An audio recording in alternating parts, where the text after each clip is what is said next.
Hello दोस्तों, स्वागत है आपका अपने चैनल क्वांटोत्सव पर। मेरा डीवी और मेडिकल दोनों कंप्लीट हो गया है। मेरा डीवी पटना में 20 फरवरी को था, वहीं मेडिकल 21 फरवरी को मुगलसराय में था दोस्तों। तो डीवी से रिलेटेड की कंप्लीट वीडियो मैंने अपने चैनल पे अपलोड कर दी गई है, आप वहाँ से इसे ज़रूर एक बार देखिएगा। डीवी से रिलेटेड कोई भी डाउट है तो आपका डाउट 100% क्लियर हो जाएगा। अदरवाइज़ आप हमें कमेंट कर सकते हैं, मैं कोशिश करता हूँ कि हर एक स्टूडेंट का कमेंट का रिप्लाई ज़रूर दूँ। वहीं मेडिकल से भी संबंधित जानकारी की भी वीडियो का पार्ट 1 मैंने अपने चैनल पर अपलोड कर दिया गया है। यह वीडियो पार्ट 2 होगा, लेकिन पार्ट 2 देखने से पहले मेरी यही सलाह है कि आप पार्ट 1 को ज़रूर देखें, तभी आपका एक एक डाउट क्लियर होगा कि किस प्रकार से मेडिकल कराया जा रहा है और क्या क्या टेस्ट हो रहे हैं, किस टेस्ट के रिगार्डिंग आपको मेडिकल स्टैंडर्ड बताया जा रहा है, किस में बच्चों को छांटा जा रहा है, किस चीज़ के लिए फिर से मौका दिया जा रहा है, ये सारी जानकारी आपको मिल जाएगी। तो पार्ट 1 जरूर देखिए, तभी आप पार्ट 2 देखिएगा। तो चलिए इस वीडियो को कंटिन्यू करते हैं। देखिए, तो एक डॉक्टर यहाँ बैठे हुए होंगे। अब देखिए, इस कमरे में जाने के बाद क्या होगा, सबसे पहले आपको डॉक्टर बुलाएंगे। यहाँ देखिए, मान लीजिए यहाँ पे डॉक्टर बैठे हुए हैं, आपको यहाँ पे थोड़ी डिस्टेंस पे यहाँ कहा जाएगा आप यहाँ पे खड़े हो जाइए। पहले आपको खड़े होने को कहा जाएगा, फिर कहा जाएगा कि आप अपने कपड़े खोल लीजिए। तो आपको सिंपली जो सिर्फ अंडरवियर है उसमें आपको रहना और आपके सारे कपड़े को खोल लिया जाएगा। जींस भी आपको खोल देना है, ऊपर के शर्ट गंजी सारे खोल देना है। फिर आपको खोल के वो थोड़ी देर आपको ऑब्जर्व करेंगे, फिर आपको बुलाएंगे कि मेरे पास आओ। यहाँ एक कुर्सी पर लगा हुआ रहेगा, आपको इस पर बैठाएंगे और यहाँ टेबल है जहाँ, और यहाँ डॉक्टर साहब की कुर्सी है। इस टेबल पे आपको एक बुक रखी हुई होगी, ठीक है। और नियर विजन टेस्ट करते हैं, आपको इस पर कुछ लिखे हुए होंगे, आपको उसे सिंपली रीड करना है। आप बस ऐसा नहीं कि आपको टाइम नहीं दिया जाएगा, आप जितना टाइम टेक कर सकते हैं आप टाइम लीजिए और उसे आप पढ़ के सुनाइए। जैसे ही आप पढ़ के सुनाते हैं वो डॉक्टर बोलेंगे चलिए हो गया, यहाँ तक क्लियर हो गया। फिर आपको बोलेंगे साइन करने के लिए, साइन करेंगे और थंब लेंगे आपको, क्लियर है। तो ये प्रोसेस होने के बाद आपको फिर कहेंगे कि जाओ यहाँ पे खड़े हो जाओ। यहाँ पे वो आपको फिर सिंपली क्या कहेंगे, खड़े होने के लिए कहेंगे। आप यहाँ फिर से आप खड़े हो गए, फिर आपको वो कहेंगे कि उठक बैठक करो, ठीक है। उठक बैठक 4 बार 5 बार कराएंगे। फिर कहेंगे मुंह स्पिन करो, गोल गोल घूमो। फिर कहेंगे हाथ को रोटेट करो। मतलब वो चेक करते हैं कि पाइल्स, वो सिंपली इसी प्रकार से चेक करते हैं कि अगर जिनको पाइल्स होता है वो अच्छे से उठक बैठक नहीं कर सकते, उनका मूवमेंट थोड़ा स्लो होता है, उन्हें पेन होता है उठक बैठक करने में, स्पिन करने में, तो ये सब करके वो चेक करते हैं। फिर आपको थोड़ी देर के लिए कहेंगे कि अंडरवियर को स्लाइड डाउन करो, और मुश्किल से वो 30 सेकंड ही, बस सिर्फ यही से बैठे बैठे ऑब्जर्व करते हैं। या कभी उन्हें जब डाउट होता है तो वो टच करके भी चेक करते हैं कि कोई प्रॉब्लम तो नहीं है। लेकिन हाँ, जिन्हें में उनको डाउट होता है वो उनमें वो करते हैं। फिर या कभी कभी किसी स्टूडेंट को क्या कहेंगे कि गर्दन को थोड़ा सा मोड़ के जोर से खांसो, ठीक है। उस खांसने से भी उनको पता चल जाता है कि हाइड्रोसिल में कोई प्रॉब्लम है या नहीं। क्लियर है दोस्तों? तो आई होप यहाँ तक आपको क्लियर हो गया होगा। चलिए, फिर आपको क्या कहेंगे, अब देखिए, फिर आपको अपने, ये डॉक्टर साहब है, देखिए इनका चेयर है, यहाँ पे ये देखिए ये एक इंस्ट्रूमेंट्स है, आपको वहीं आपको दूर खड़ा किया जाएगा। इस इंस्ट्रूमेंट से एक लाइट, यहाँ एक लाइट जलेगी, ऐसा नहीं कि रे निकलेगा, सिर्फ बस एक डॉट की तरह ये लाइट जलेगी। जैसे देखिए ये मैंने आपको ये ब्लू किया हुआ है, तो वो पूछेंगे डॉट किस कलर का आपको दिख रहा है। अगर ब्लू है तो आपको ब्लू बोलना है, अगर रेड है, देखिए अगर रेड है तो आपको रेड बोलना है, अगर येलो है तो आपको येलो बोलना है। इस तरह सिर्फ डॉट आपको दिखेगा, ऐसा नहीं कि रे निकलेगा। ठीक है दोस्तों, ये आपको ध्यान रखना है। तो थोड़ा आप टाइम लेके अच्छे से देख के उसे जरूर बताइएगा। क्लियर है दोस्तों? तो 4 कलर मुझसे पूछा गया था, एक येलो पूछा गया था, एक ग्रीन, एक ब्लू और एक रेड। तो आई होप आप आसानी से बता दीजिएगा। देखिए कोई प्रॉब्लम नहीं होती है, अगर आपका आंख ठीक है तो आपको बताने में परेशानी नहीं होगी, और अगर आप चश्मा लगाते हैं तो भी परेशानी नहीं होगी। क्यों? जब आप चश्मा लगाते हैं तो डॉक्टर के पास आपकी रिपोर्ट, आप जो रिपोर्ट लेके जाते हैं, जो आपने घरेलू डॉक्टर से करवाया होगा, उसमें आपका सारा लिखा हुआ रहता है कि आपके पावर, चश्मे का कितना पावर है, तो वो उस हिसाब से समझ जाते हैं। तो बस यही है कि आपका मेडिकल स्टैंडर्ड आपको थोड़ा डाउन करके दिया जाता है, लेकिन आपको कोई प्रॉब्लम क्रिएट नहीं होगा। ना ही ऐसा नहीं कि आपको दिखेगा नहीं। हाँ, जिनके कलर विजन होते हैं उनके कुछ प्रॉब्लम होते हैं, वो कलर नहीं कर पाते। तो ये टेस्ट होने के बाद फिर आपको टेबल पर बैठाया जाएगा, और वहाँ आपको एक बुक होगी, जो आप जानते होंगे इसियारा टेस्ट जो होता है वो बुक रहती है, वो लगभग वही 38 या 30 पेज का होता है। तो पहले सिंपली क्या किया जाएगा, जो डॉट डॉट होते हैं उसके अंदर कुछ नंबर छिपे होते हैं, जैसे इस तरह से डॉट डॉट रहेंगे, और यहाँ पे ये 2 नंबर मान लीजिए इस तरह से बना हुआ होगा। तो आपसे पूछेंगे ये नंबर बताओ, तो आप बोलिएगा 2। तो अगर आप मान लीजिए जैसे तेजी तेजी बता रहे हैं तो वो तेजी तेजी पेज को पलटते जाएंगे। अगर आप टाइम ले रहे तो वो टाइम भी देंगे, ऐसा नहीं कि वो बोलेंगे जल्दी जल्दी बताओ, ऐसा नहीं है, आप आराम से देखिए। लेकिन जिनका आई ठीक है तो वो आसानी से बहुत ही तेजी से बता देते हैं। ठीक है दोस्तों, फिर ये नंबर वाला 5 लगभग 10-15 चेक करवाएंगे। फिर आपको इसी में क्या किया जाएगा, एक रास्ता टाइप का बना होगा, कलर, वो यहाँ एरो बना हुआ होगा, इधर एरो बना हुआ होगा, तो आपको बोलेंगे इस एरो से ये एक ब्रश देंगे, उस ब्रश के थ्रू आपको रास्ता बताना कि ये कैसे कैसे रास्ता जा रहा है। तो किसी में कोई प्रॉब्लम नहीं होगी, आप आराम से बता सकते हैं। तो ये टेस्ट होने के बाद आपको यहाँ पे एक्चुअली क्या है, दूर वाला टेस्ट नहीं हो पाता, यहाँ सिर्फ नियर रीजन वाला आपका टेस्ट होगा, क्योंकि इस रूम में वो सी वाला अपरेटस यहाँ पे नहीं मौजूद होता है। तो उसके लिए आपको फिर से थोड़ी देर बाद आपको 5 नंबर कमरे में बुलाया जाएगा। देखिए दोस्तों, ये 5 नंबर जो कमरा था, चलिए देखते हैं एक सेकंड, ये देखिए,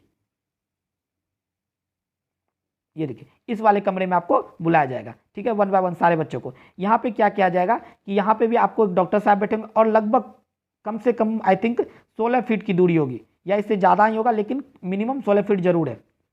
वहाँ आपको एक टेबल पे बैठा दिया जाएगा, एक टेबल पे बैठा दिया जाएगा, और यहाँ से टीचर क्या, एक बोर्ड होगा जिसपे वो ढेर सारे ऐसे ऐसे प्लेट होते हैं। तो जिस प्लेट पे सी लिखा हुआ होता है, तो पहले वो लार्ज से स्टार्ट करेंगे और पूछेंगे ये सी का डायरेक्शन किधर है। तो आप या तो लेफ्ट राइट भी बोल सकते हैं, अप डाउन भी बोल सकते हैं, या सिर्फ हाथों के डायरेक्शन से आप बता सकते हैं कि सी का जो माउथ है किधर ओपन है। अगर सी का माउथ इधर ओपन है तो आप इधर बोलिएगा, अगर सी का माउथ अगर ऊपर है तो आप ऊपर बोलिएगा। दोस्तों क्लियर है? तो इस प्रकार से आप इसे बता सकते हैं कि सर ये किधर जा रहा है, ऊपर है तो ऊपर, नीचे है तो नीचे। क्लियर है? तो इसमें आपको भी कोई प्रॉब्लम नहीं होगी। इसमें ऐसा नहीं, आपको टाइम दिया जाएगा। हाँ, अगर मान लीजिए अब इसमें किसी का आंखों का प्रॉब्लम है, तो वो क्या करते हैं कि जैसे यहाँ टेबल है, तो वो कहेंगे कि 3 स्टेप आप आगे आओ। अगर यहाँ से आपको नहीं दिख रहा है तो 3 स्टेप आपको आगे करेंगे, फिर पूछेंगे यहाँ से दिख रहा है आपको, अगर यहाँ से भी नहीं दिख रहा है फिर वो बोलेंगे 3 स्टेप आगे आओ। अगर जहाँ आपको दिखने लगेगा अच्छा से तो बात खत्म। वो आपको वहाँ फिर वो स्टैंडर्ड लिख लेते हैं, 6/6, 6/9 और 6/12, वो आपके रिपोर्ट पे वहाँ मेंशन कर देंगे आपको। क्लियर है दोस्तों? तो आंखों का टेस्ट बस इतना ही हो रहा है। हाइड्रोसील और पाइल्स, ये तीनों का टेस्ट आपने ये देख लिया कि किस प्रकार से टेस्ट होता है।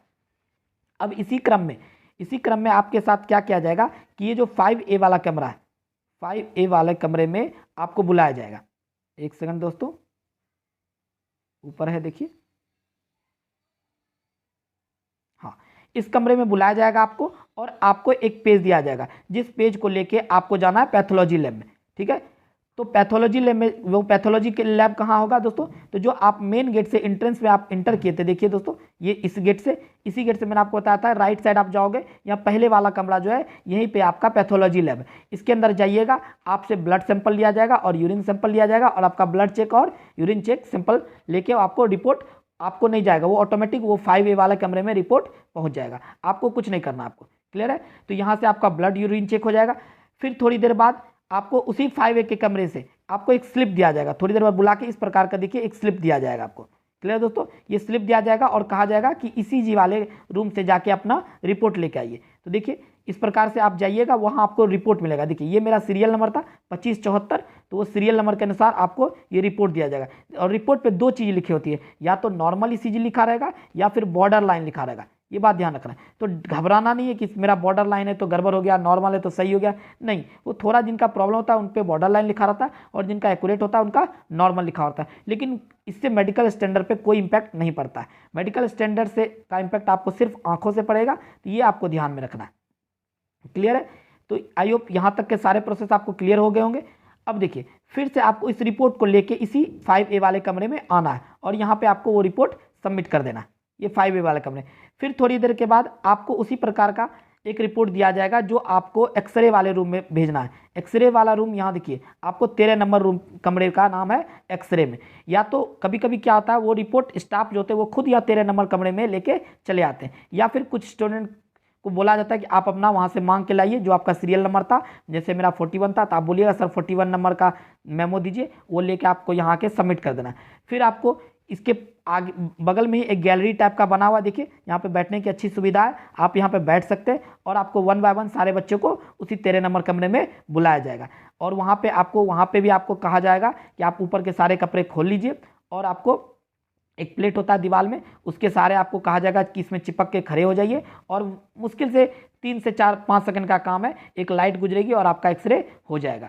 बस आपको कहा जाएगा ठीक है अब आप बाहर जाइए। वो रिपोर्ट वो खुद से सबमिट करते हैं, आपको सबमिट करने की जरूरत नहीं है।